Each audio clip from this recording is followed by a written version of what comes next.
subscribers, hi, you're welcome so very much. Thank you for tuning in. Thank you for subscribing, liking, and sharing my videos. Today's topic, I want to talk about something very interesting. Have you ever caught a thought and you created a whole world just because of catching that one thought that you ended up freaking yourself out? Having this topic for my own personal reasons. Like I said many times before, I do these videos to bring you into my own journey in the hope that we help sharpen each other and grow together. So I was listening to someone by the name Sadh, and he was simply talking about anxiety and how he phrased it. He said it's and fear, what it's like. He said it's mostly your psychological drama, like you create it by yourself. He said it's a psychological process whereby you create a drama that get magnified because you're so identified with it, and you're invested in whatever drama and scenarios and probabilities you're creating in your head, that you magnify it so much so that you begin to think it is who you are, and you distort your experience of life. In essence, what I'm coming to learn is fear distorts you from living in the now, experiencing the now, appreciating the now. I'm sure you've heard of this saying that today is usually a gift. The present, today is a gift, that's why it's called the present.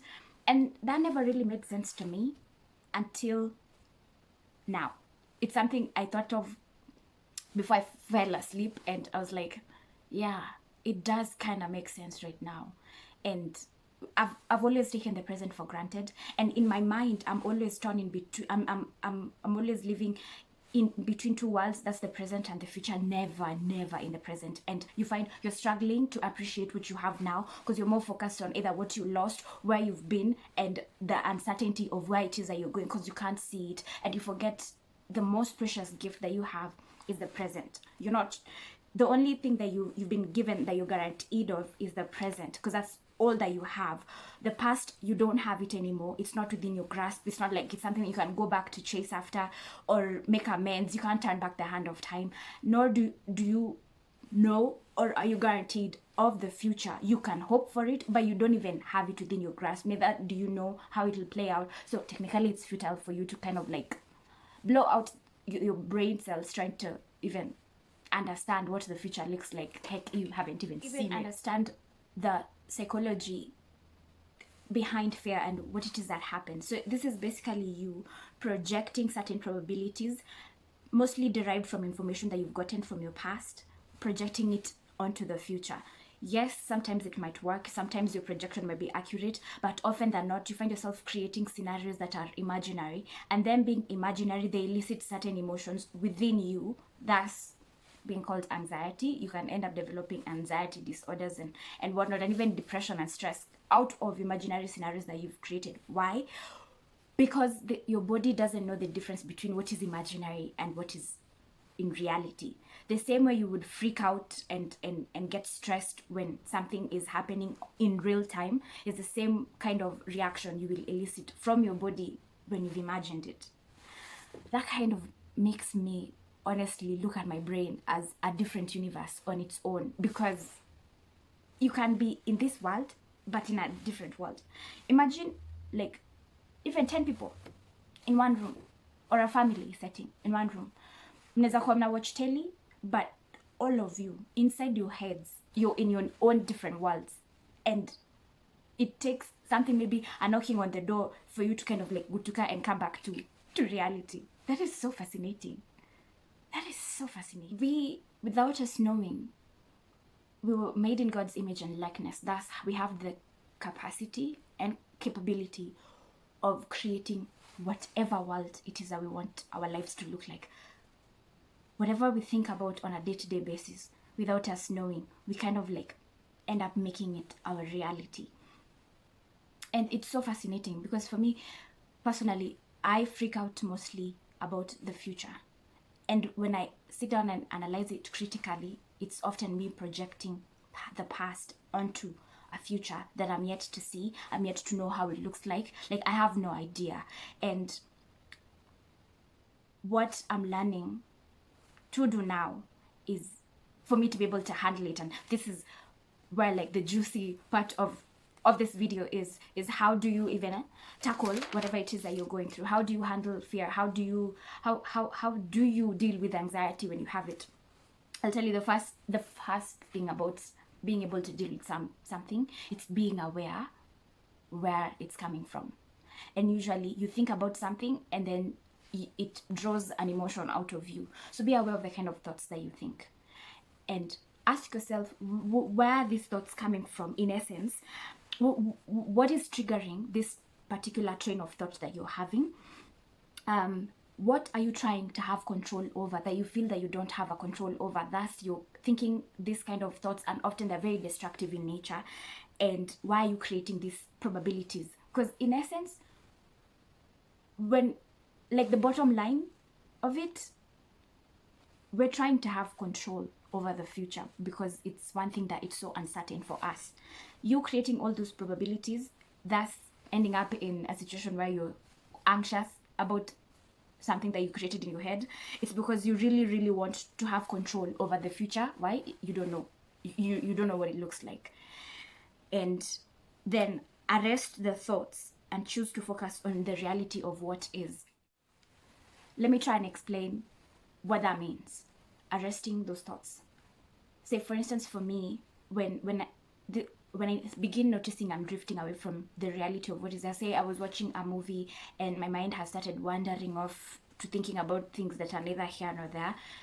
What I usually, the first thing that I do is, if I was seated at a place, I'd probably like hold something, maybe start feeling these pillows slowly and try and tell myself, Rose, what are you feeling? They feel soft, or maybe anything. To me, I usually start narrowing down on what my 5 senses or more are, either what I'm seeing, what I'm smelling, if I'm eating, what I'm eating, how it tastes. I start focusing on those tiny things that bring me back into the now. How does the sun feel on my skin? How does the wind make the hairs on my skin feel like? And then slowly I find myself now coming back, because we tend to not even appreciate the little things in life because our mind is so focused on things that are beyond our control.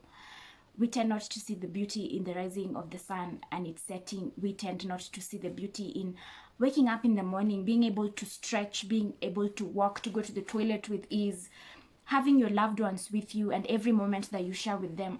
We tend to overlook those things and we don't see them as blessings, and yet they are. The thing is to assess what emotions you have accumulated. And this, I'm talking in terms of maybe you've gone through traumatic experiences, and trauma does leave like a thumbprint in your mental state, and some occurrences that tend to be similar to what it is that you went through before elicit the same kind of reaction, as though it's happening for the first time, as though you don't even know how to grasp, like, to come back to reality, because that experience and the trauma of it tends to overwhelm you. And this is the part where I would tell you, to be honest, seek medical attention. And medical attention, I mean therapy. I know God heals. I know God is able to do miraculous deeds, but I also know God gave other people a know-how and a way of helping you find a solution to a problem. Because at the end of the day, we tend to feed off of each other, and it's okay if you feel there's things you cannot handle, and it's okay to seek help for them. That being said, I do want to leave you with an encouraging word, and that is from Deuteronomy 31:8, and it says, He will never leave you nor forsake you. Do not be afraid. Do not be discouraged. There's one thing that I tend to do whenever I feel afraid, to me, is to speak the word of God into my situation. If maybe I feel there's terror around me, I will tell myself, I've not been given the spirit of fear, but rather of love, boldness, and self-control and power. And right now in this moment, I'm telling myself that God has my back, and in all things concerning me, God is working for my good. I'm not the one working. He's the one who's working behind the scenes, whether I see it, whether I don't, whether I feel him, whether I don't. He's working for my good. And I would also reiterate the same to your life, that he is working for your good. He knows you. He's called you by your name. He knows whatever situation that you're struggling with. Just give it to him. Give it to him. The much you can do is is implement the various steps that I've laid out that I also use in my own life. But the biggest thing that helps me and keeps me grounded is the Word of God. And I do hope it does the same for you too. I'm sure it definitely will. On that note, we've come to the end of this video. I do hope you like it. And I do hope you've learned something, and I hope you've been left encouraged and motivated and uplifted. I do hope if you found this information to be very useful to you, please share it with other people. Tell a friend to tell a friend. It's a wonderful thing if you create a ripple effect of helping each other. Also, don't forget to like, share, and subscribe. Have yourself a wonderful week.